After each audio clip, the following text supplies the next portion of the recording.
They brought the Beatles to America before anyone else, gave the world timeless soul, gospel, and blues hits, and for a moment, they were on top of the music industry.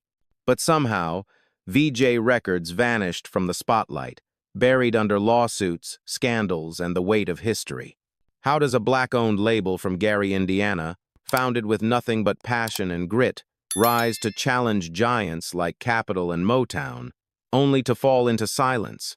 Why are names like Vivian Carter and Jimmy Bracken not celebrated alongside Berry Gordy or Sam Phillips?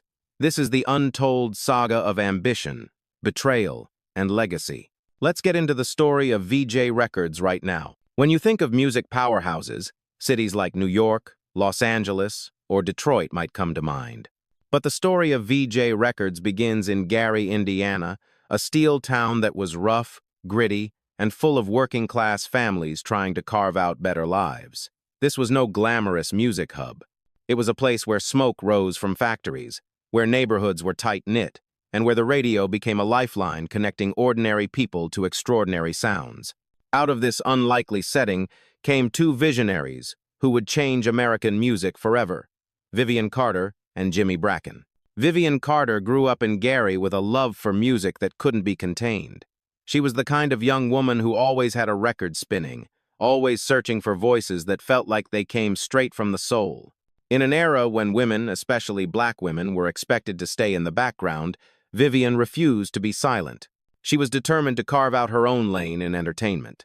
Starting off as a radio DJ, her voice carried across Indiana and Chicago airwaves, spinning rhythm and blues at a time when much of mainstream America dismissed it as race music. She didn't just play songs, she gave them life, made them matter, and most importantly, gave artists a platform. Jimmy Bracken, her future husband and business partner, had the hustle to match her vision. He was entrepreneurial, savvy, and willing to take risks. Together, they formed a partnership that would prove unstoppable in spirit, even if the odds were stacked against them. Both knew firsthand what it meant to be overlooked, to be told no, and to have doors slammed in their faces. That sense of being underestimated fueled their drive. In many ways, the soul of Vee-Jay Records was born long before the label even existed, in the shared determination of two people who refused to be boxed in by a segregated, unfair industry. The early 1950 was a turbulent but fertile time for black culture in America. Gospel choirs filled church pews on Sunday mornings, blues musicians poured their hearts out in smoky clubs at night, and a new generation of doo-wop groups rehearsed harmonies on street corners until their throats went raw. Gary, Indiana, and nearby Chicago were alive with this energy. You could hear it on every block, feel it in every clap and stomp of a congregation, see it in the joy and pain of everyday life. Yet, despite this explosion of creativity, opportunities were scarce. Major record companies rarely gave black artists a chance, and when they did, contracts were unfair and exploitative. Talent was everywhere, but a real platform was nowhere to be found. That's where Vivian Carter and Jimmy Bracken saw an opening. They didn't have big money or connections, but they had something even more powerful: belief. Belief that the music of their people deserved to be heard, respected, and preserved. With little more than a dream, a small loan, and relentless determination, they started what would become Vee-Jay Records in 1953. The name itself was personal: V for Vivian and J for Jimmy. This wasn't just a business. It was their baby, their declaration that they belonged in an industry that kept trying to shut them out. What made their vision so radical was not just that Vee-Jay was black-owned, it was that they insisted on doing things their way. They weren't interested in watering down R&B for white audiences or chasing gimmicks. They wanted to capture the rawness of real voices, the grit of blues guitars, the unshakable spirit of gospel choirs. From the beginning, Vee-Jay was about authenticity. Every record they pressed was a statement: we're here, and we're not going anywhere. Of course, nothing about this journey was easy. The 1950 music industry was controlled by white-owned labels with deep pockets and established distribution networks. For two black entrepreneurs from Gary to even imagine competing was seen as absurd. But Vivian and Jimmy had an edge: community. They leaned on their networks of DJs, church leaders, and local fans. They built Vee-Jay out of garages, storefronts, and tiny studios, pulling together scraps of opportunity wherever they could find them. And slowly, people started to notice. The sound coming out of Vee-Jay wasn't polished in the traditional sense, but it was alive. It was real. It spoke to the heart in a way that sterile pop records never could. This underdog spirit defined Vee-Jay's early years. Every barrier they faced, lack of money, lack of respect, racism, sexism became fuel. Vivian's voice on the radio drew people in, while Jimmy's hustle behind the scenes kept the wheels turning. Together, they built a foundation not just for a record label, but for a cultural revolution that would soon sweep the nation. Looking back, it's almost impossible not to marvel at the audacity. Two young dreamers from Gary taking on an entire industry stacked against them. At a time when most doors were locked, they picked the locks themselves and walked through anyway. That spirit, that determination, is what gave birth to Vee-Jay Records, a label that would soon bring the world unforgettable voices, legendary songs, and even the Beatles themselves. The story was just beginning. By 1953, Vee-Jay Records was officially in motion. Vivian Carter and Jimmy Bracken had taken a leap of faith, pressing their first records in a modest setup that didn't look like much on the outside but carried the weight of a revolution inside. The very first group to sign with Vee-Jay was the Spaniels, a doo-wop outfit out of Gary, Indiana. Their single, Baby It's You, would be one of the label's earliest releases, but it was their 1,954-track Good Night, Sweetheart, Good Night that made history. With its smooth harmonies and tender farewell, the song became a national hit, peaking high on the R&B charts and crossing over into mainstream pop. That was the first signal. Vee-Jay wasn't just another small local label. They had something powerful. Imagine the scene teenagers in the Midwest slow dancing to the Spaniels, radios buzzing late at night with those harmonies, and black-owned Vee-Jay Records stamped clearly on the vinyl. It was more than music. It was representation. It meant that for once, the sound of Black America wasn't being filtered through someone else's lens. It was being shared directly, raw and pure, straight from the neighborhood to the nation. Not long after, Vee-Jay signed the Dells, another doo-wop group whose voices blended like velvet.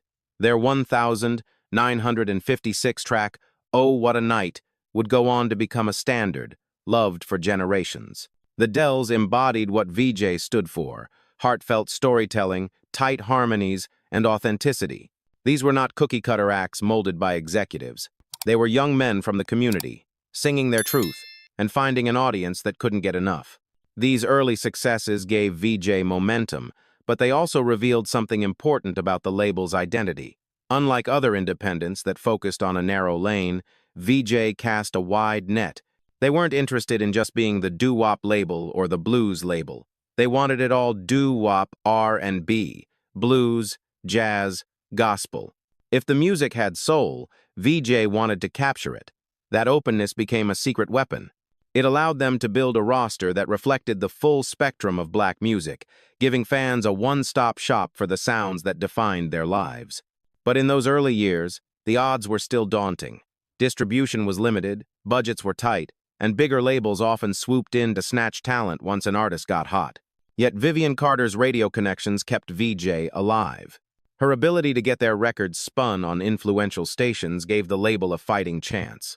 Meanwhile, Jimmy Bracken hustled non-stop, knocking on doors, making deals, and ensuring that every pressing of a Vee-Jay single got into the hands of eager fans. Together, their combination of charisma, vision, and relentless grind started to pay off. By the late 1950s, Vee-Jay was becoming more than just a regional player. Word was spreading beyond Gary and Chicago, reaching listeners in New York, Los Angeles, and everywhere in between. For young fans discovering the Spaniels or the Dells, Vee-Jay became a brand they could trust. You bought a Vee-Jay record because you knew it was going to deliver. It wasn't about gloss or hype, it was about the music, and that reputation was gold.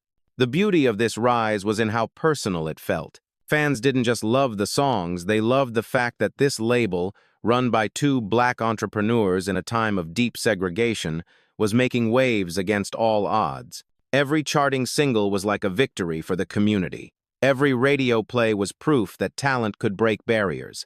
In those moments, the future of Vee-Jay looked unstoppable. The sound was spreading, The roster was growing, and the dream that started in Gary was becoming a national reality. The foundation had been laid, and the stage was set for even bigger breakthroughs to come. As the mid to late 1950 grew louder with the sounds of rhythm and blues, Vee-Jay began to expand beyond its doo-wop roots.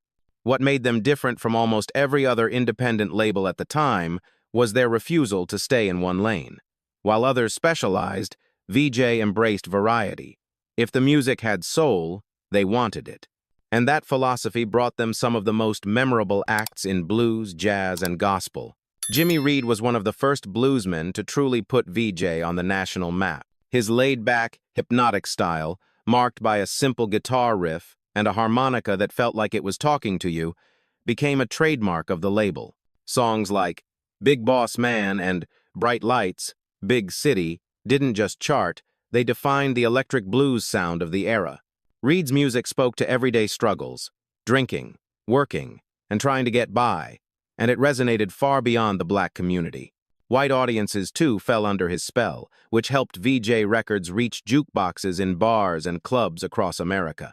Vee-Jay also dipped into jazz, signing artists like Wynton Kelly, who would later go on to play piano for Miles Davis. Their jazz catalog may not have been as commercially dominant as their blues or doo-wop releases, but it showed that the label had ambitions to be more than just a niche player. They were building a catalog that could stand shoulder to shoulder with the majors, diverse, daring, and filled with artistry.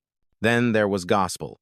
Few labels gave gospel the respect it deserved, but Vee-Jay knew its power. They signed groups like the Staple Singers, whose harmonies carried not just melody but a message. Long before they became iconic voices of protest and social change, the Staples were making records for Vee-Jay that stirred the spirit and gave Sunday morning energy to Saturday night records. Vivian Carter, with her deep love for gospel herself, understood that this music wasn't just church, it was the foundation of so much American popular music. This wide-ranging roster became Vee-Jay's strength. They weren't boxing themselves in as just a doo-wop label or a blues label.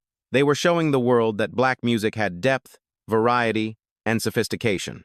And while other labels might have underestimated the buying power of black audiences, Vee-Jay leaned into it, becoming a cultural cornerstone in both Gary and Chicago.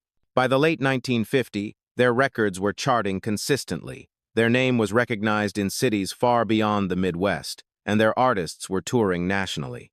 More importantly, Vee-Jay had become the largest black-owned record company in the United States before Motown even rose to dominance. That fact alone should have cemented their place in music history. But as we'll see, history has a cruel way of overlooking pioneers. For fans at the time, the Vee-Jay label on a piece of vinyl meant quality, authenticity, and connection. It was a badge of pride. Teenagers could slip a Vee-Jay single onto the turntable and know they were part of something bigger, a movement, a sound, a revolution of culture that was bubbling just beneath the surface of mainstream America. Looking back, what's striking is how daring the label was. They weren't chasing trends, they were setting them. They trusted their instincts, took chances on unknown artists, and gave space to voices that other labels would have ignored. This willingness to gamble on authenticity, to honor the full spectrum of black music, is what made Vee-Jay Records not just a company, but a beacon. At this point in the story, it seemed like nothing could stop them. Their foundation was strong, their catalog rich, and the future wide open. By the dawn of the 1960, Vee-Jay was no longer just an ambitious independent label clawing for recognition. They had stepped firmly into the national spotlight, competing head-to-head with the majors. What started in Gary and Chicago had become a movement stretching across the country, and the hits kept coming. The label's roster was not just talented, it was stacked with game changers. One of the brightest stars to emerge during this period was Gene Chandler. In 1962, his song Duke of Earl exploded onto the charts. With its hypnotic chant and smooth swagger, the track soared to #1 on the Billboard Hot 100, selling more than 1 million copies. Suddenly, the whole nation was singing along, repeating Duke, Duke, Duke of Earl, as if it was an anthem. For Vee-Jay, this was proof that their sound wasn't just regional or limited to R&B, it was crossover gold. Chandler became a household name, and Vee-Jay had its first undeniable mainstream smash. Alongside Chandler, Jerry Butler, who had already made waves as a member of the Impressions, was carving out his own solo career on Vee-Jay. Known as the Iceman for his cool, smooth delivery, Butler's songs like He Will Break Your Heart carried emotional weight and timeless appeal. His voice had a way of making you believe every word, every heartbreak, every longing note. He wasn't just singing, he was confessing. Audiences connected deeply with that honesty, and Vee-Jay's reputation for nurturing real, authentic voices grew stronger. The Impressions themselves, with a young Curtis Mayfield at the helm, were another jewel in Vee-Jay's crown. Tracks like For Your Precious Love became classics, cementing the group as one of the era's defining vocal ensembles. Mayfield's falsetto, laced with gospel roots, spoke to something spiritual, something bigger than the music itself. And though Mayfield would later move on to even greater heights, these early Vee-Jay recordings laid the foundation for his legendary career. What tied all these successes together was the label's commitment to authenticity. Vee-Jay didn't try to polish away the grit or smooth over the edges. They let their artists be themselves, and audiences responded. The music wasn't just entertainment. It was life, captured on vinyl. Whether it was Chandler's confidence, Butler's vulnerability, or Mayfield's soul-stirring conviction, Vee-Jay artists delivered something real in a world where manufactured pop often dominated the charts. This period also highlighted a critical shift. Vee-Jay was bridging the gap between black and white audiences. Songs that started on R&B stations were crossing over into mainstream pop markets, and teenagers of all races were buying Vee-Jay Records. The label was breaking barriers, proving that black-owned companies could compete on the highest levels of the industry. For a brief, shining moment, it felt like Vee-Jay could do no wrong. But success brought new pressures. The bigger the hits, the higher the stakes. Suddenly, Vee-Jay wasn't just the scrappy underdog. They were a serious player in an industry that wasn't used to making space for black ownership. Behind the scenes, challenges were mounting distribution disputes, financial strains, and rivals looking to capitalize on their momentum. Still, in the early 1960s, the sound of Vee-Jay was undeniable. They had achieved what few thought possible, taking voices from the streets of Gary and Chicago and putting them on the biggest stages in America. For fans, this was the golden moment. To drop the needle on a Vee-Jay record was to experience not just music but a movement. It was proof that a label born out of passion and defiance could shape the culture of an entire generation.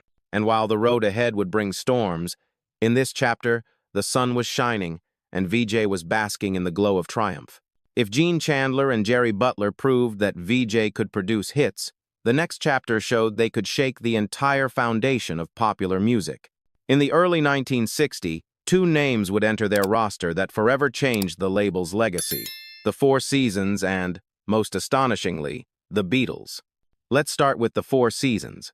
This New Jersey group had a sound that blended doo-wop roots with a sharp pop sensibility, led by Frankie Valli's piercing falsetto. In 1962, Vee-Jay released their single, Sherry, and the record skyrocketed. Within weeks, it hit #1 on the Billboard Hot 100. Suddenly, every radio station in America was blasting Sherry, and Valli's voice was inescapable. Vee-Jay had not only cracked the charts, they had delivered one of the biggest pop hits of the era. More Four Seasons smashes followed: Big Girls Don't Cry and Walk Like a Man, cementing their status as one of the premier pop groups in the country. For a black-owned label based in Chicago to be dominating mainstream pop charts was nothing short of revolutionary. And then came the Beatles. In 1963, Capitol Records, the American arm of EMI, had initially passed on the group, doubting their commercial potential in the United States. That decision would go down as one of the great blunders in music history, because when EMI needed an American partner to release early Beatles material, they turned to Vee-Jay. In July 1963, Vee-Jay issued Introducing the Beatles. A modest release at first, but one that would soon ignite Beatlemania. The timing was everything. By early 1964, as the Beatles prepared to land in America, their records on Vee-Jay were suddenly in enormous demand. Please Please Me and Love Me Do appeared on Vee-Jay's short-lived Tolly subsidiary, and for a brief moment, Vee-Jay owned the keys to the British invasion. Think about that. A black-owned label from Gary, Indiana, not only launched American careers for R&B and soul legends, but also brought the Beatles across the Atlantic. It was a staggering achievement, proof of their reach and instincts, and yet, history rarely gives them credit. Capitol Records would eventually wrestle away the Beatles' catalog through lawsuits and corporate pressure, erasing Vee-Jay's role from the mainstream story. But fans who bought those original Vee-Jay pressings never forgot. Even today, collectors treasure them, symbols of a fleeting but powerful moment when the underdog held the crown. The irony was painful. At the very moment Vee-Jay was shaping both American soul and British rock's arrival, cracks were forming behind the scenes. Distribution problems, unpaid royalties, and legal battles with Capitol drained resources. The Beatles' records sold in huge numbers, but lawsuits tied up profits. Instead of catapulting Vee-Jay into long-term dominance, the Beatles' era became a double-edged sword, proof of their brilliance, but also the beginning of overwhelming pressure from corporate giants. Still, we can't underestimate the cultural impact. For kids in 1964, the first Beatles record they held in their hands didn't say Capitol, it said Vee-Jay. For teens dancing to Frankie Valli's falsetto, those 45 seconds carried the Vee-Jay label. In a racially divided America, this mattered. It showed that a black-owned label could define the soundtrack for everyone, regardless of race or region. That was more than business, it was cultural revolution. And yet, as quickly as the triumph came, the storm clouds gathered. Lawsuits, financial mismanagement, and industry politics began to chip away at everything Vivian Carter and Jimmy Bracken had built. The empire that had seemed untouchable was suddenly fragile. But for one shining moment, Vee-Jay Records stood at the very center of the music universe, shaping doo-wop, R&B, pop, and even the British invasion. It was a peak so high that even their fall could not erase it from history. Success in the music business is never simple, and for Vee-Jay Records, the same doors that opened wide in the early 1960s also revealed shadows waiting on the other side. While fans were still dancing to the Four Seasons and clutching their first Beatles albums, trouble was brewing. At the heart of it was one of the ugliest phrases in music history, payola. Payola wasn't unique to Vee-Jay. It was an open secret across the industry, record labels slipping money, gifts, or even outright bribes to radio DJs in exchange for spins. For black-owned companies trying to break through the racial barriers of the time, the temptation was even greater. Getting a record on the air was often the only way to compete with giants like Capitol or RCA. Vee-Jay was no different. They played the same game everyone else did. But when investigations into payola heated up in the early 1960s, smaller labels like Vee-Jay took the brunt of the scrutiny. It wasn't that they were guiltier than others, it was that they didn't have the corporate clout to shield themselves. Headlines about unethical practices stained their reputation, and in an industry built on perception, perception was everything.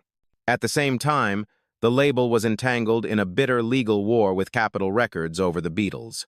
Capitol had passed on the Fab Four at first, but once Beatlemania began, they wanted in and fast.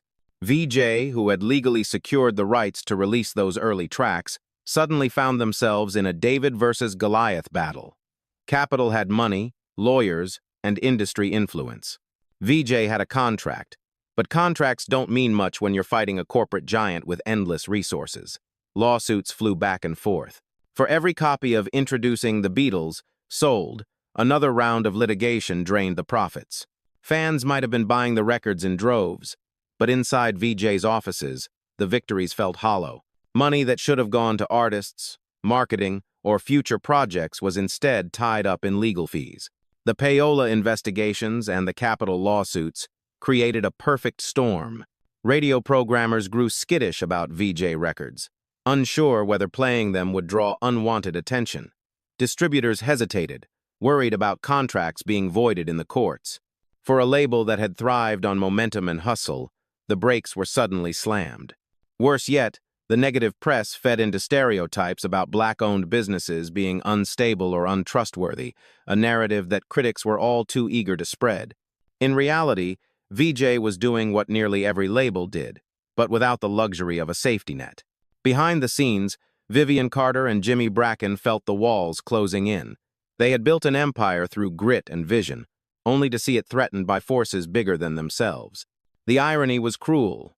Just as their records were topping charts, their reputation was being dragged down. Fans on the street didn't know the legal details. They only knew that their favorite label seemed suddenly surrounded by controversy. And in the music industry, Controversy rarely leads to stability. The storm had only just begun. Financial missteps, internal rifts, and mounting debt would soon pile on top of these scandals, pushing Vee-Jay to the breaking point. The glow of triumph was fading, and the shadows of conflict were now impossible to ignore. If the payola investigations and the Beatles lawsuits weren't enough, Vee-Jay Records soon found itself drowning under the weight of financial mismanagement. Success had come fast, almost too fast, and with it came money flowing in like never before. But instead of building long-term stability, much of that money slipped through the cracks.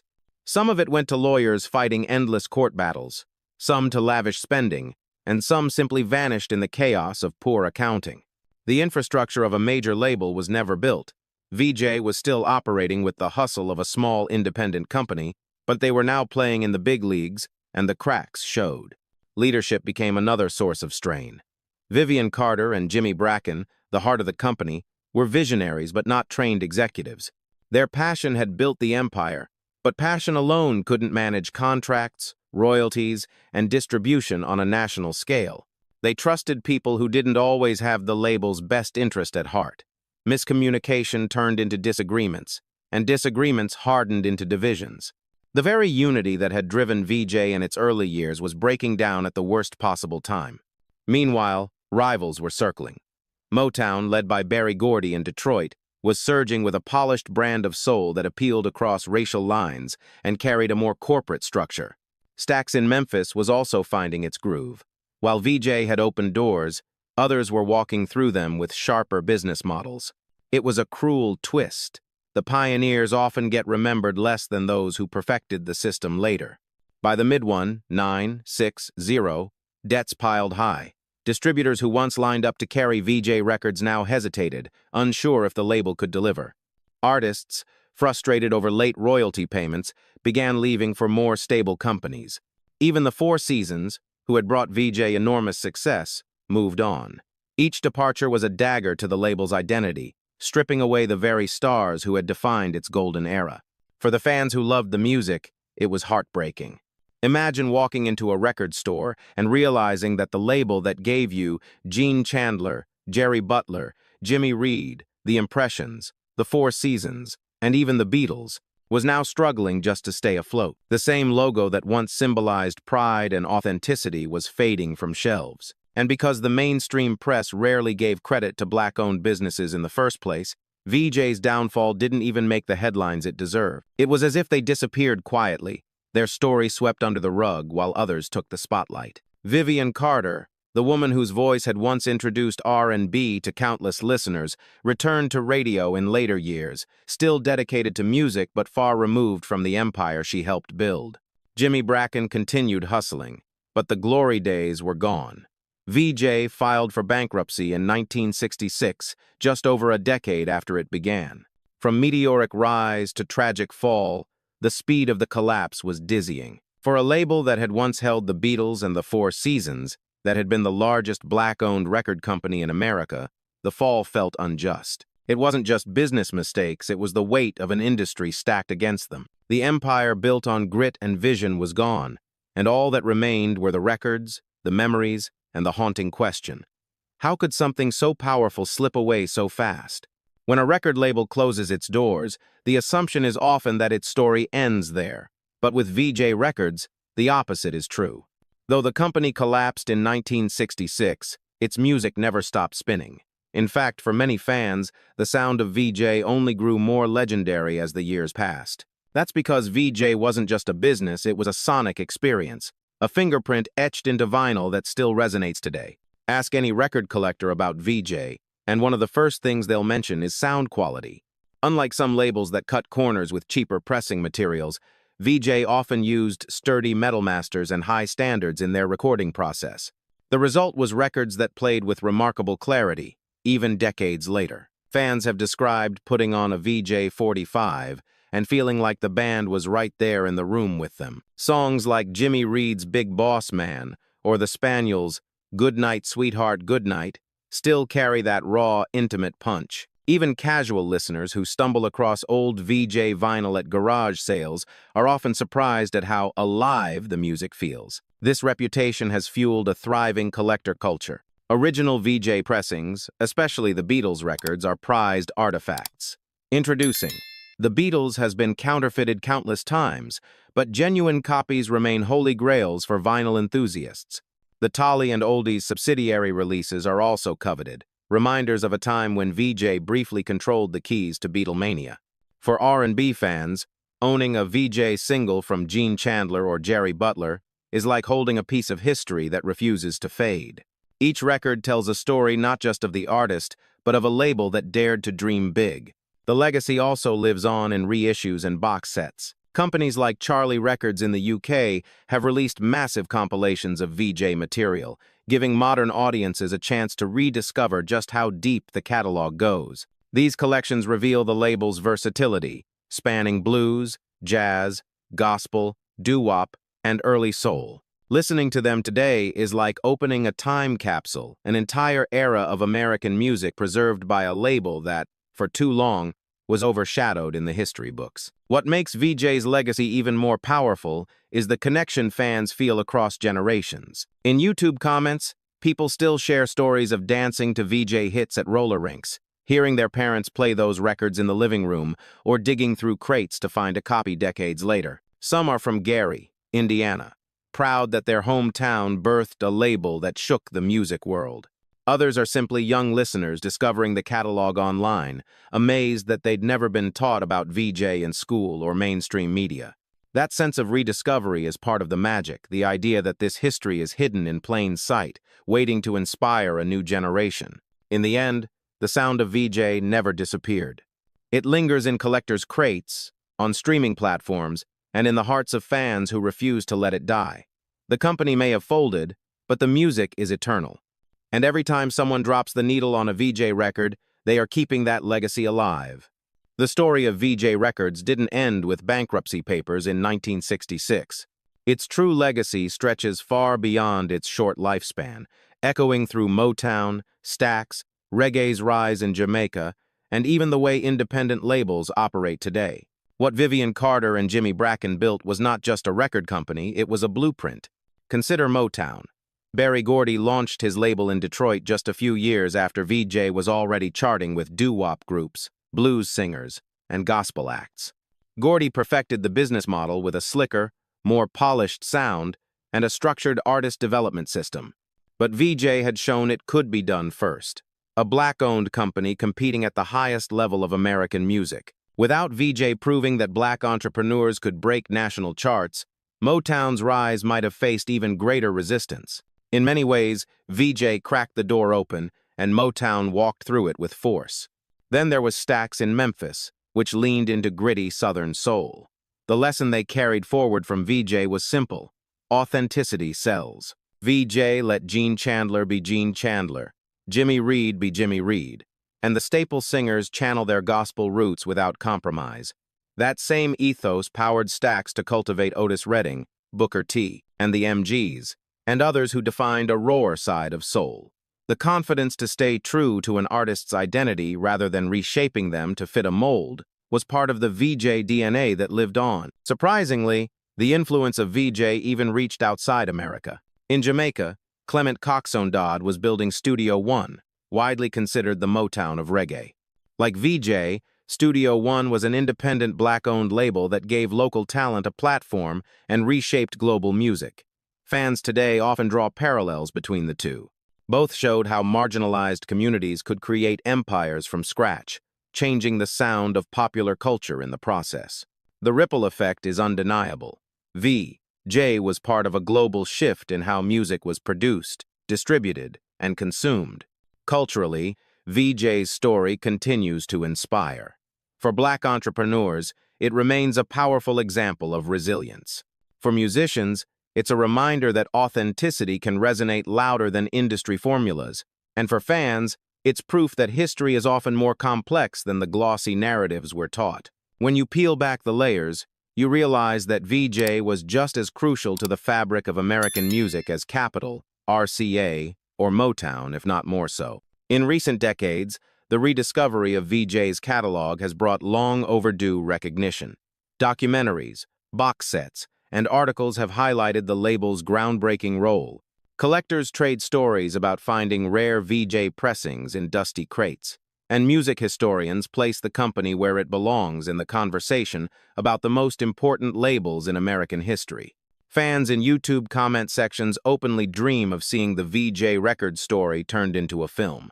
That hunger for recognition shows that the label's impact still resonates deeply. Most importantly, Vee-Jay's legacy is alive in the music itself.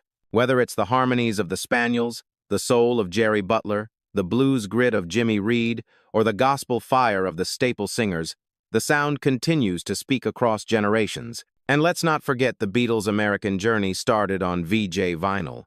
That fact alone should make the label unforgettable. So while Vee-Jay Records may not have survived as a company, its fingerprints are everywhere in the songs we love, the artists we celebrate, and the labels that followed its path.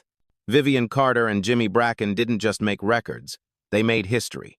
And history, as it turns out, never really lets go. From a tiny office in Gary, Indiana, to holding the Beatles in their catalog, Vee-Jay Records lived a story so improbable it feels like a movie.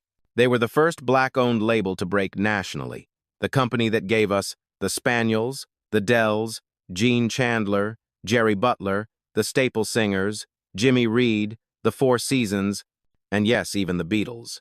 For more than a decade, they fought against the odds, proving that music from overlooked communities could captivate the entire world. And yet, their name rarely appears in the same breath as Motown or Stax. History too often remembers the survivors, not the pioneers. But without Vee-Jay, the map of American music would look very different. They were the spark before the flame, the door opener before the parade. Every time someone presses play on Duke of Earl, Goodnight, Sweetheart, Goodnight, or For Your Precious Love, they're touching a legacy built on resilience, risk, and vision.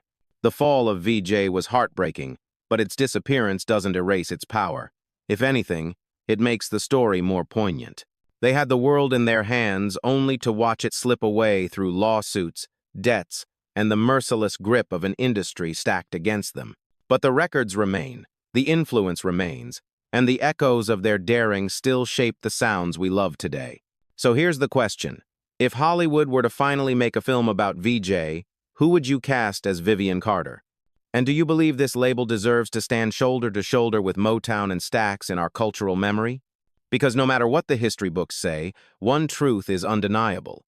Vee-Jay Records may have faded from the charts, but in the heart of music lovers, their story plays on forever.